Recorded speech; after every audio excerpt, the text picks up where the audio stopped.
ഒരു തുണിമില്ലിൽ നിന്ന് ലോകത്തെ കീഴടക്കിയ ടയോട്ടയെക്കുറിച്ച് നിങ്ങൾക്കറിയുമോ? ഒരു കാലത്ത് ജപ്പാനിൽ കാറുകൾ നിർമ്മിക്കുന്നത് തന്നെ ഒരു വലിയ സ്വപ്നമായിരുന്നു.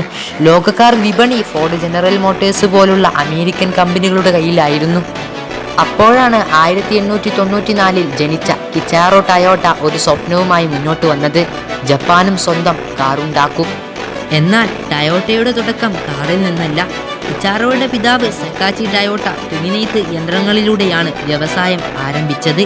വർഷം 1933 കിച്ചാറോ വാഹന നിർമ്മാണത്തിലേക്ക് കടന്നു.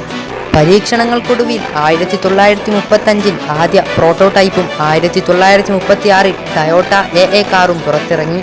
പിന്നെ വന്നു നിർണായക വർഷം 1937. ടയോട്ട മോട്ടോർ കമ്പനി ജയിച്ചു.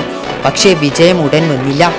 യുദ്ധാനന്തര ജപ്പാനിൽ ടയോട്ട വലിയ സാമ്പത്തിക പ്രതിസന്ധിയിലായി. തൊഴിലാളി പ്രശ്നങ്ങളും സമ്മർദ്ദങ്ങളും കമ്പനിയെ തളർത്തി.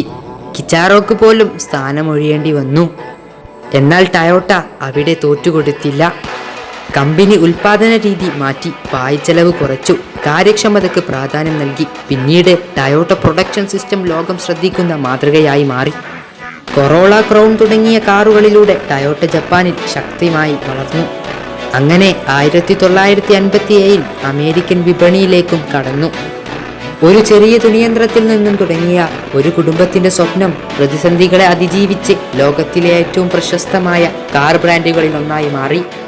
ടയോട്ടയുടെ കഥ നമ്മോട് പറയുന്നത് ഒറ്റ കാര്യം മാത്രമാണ്: വലിയ സ്വപ്നങ്ങൾക്ക് വലിയ തുടക്കം ആവശ്യമില്ല, വിട്ടുകൊടുക്കാത്ത പോരാട്ടമാണ് വേണ്ടത്. ഇത്രയും പറഞ്ഞുകൊണ്ട് ഞാൻ എൻ്റെ വാക്കുകൾ അവസാനിപ്പിക്കുന്നു. ഇതുപോലുള്ള വീഡിയോ നിങ്ങൾക്ക് ഇഷ്ടമാണെങ്കിൽ ഈ ചാനൽ ഒന്ന് സബ്സ്ക്രൈബ് ചെയ്ത് വെക്കുക. അതുപോലെ ഈ വീഡിയോ നിങ്ങൾക്ക് ഇഷ്ടപ്പെട്ടുണ്ടെങ്കിൽ ഈ വീഡിയോക്ക് ഒന്ന് ലൈക്ക് ചെയ്യുക.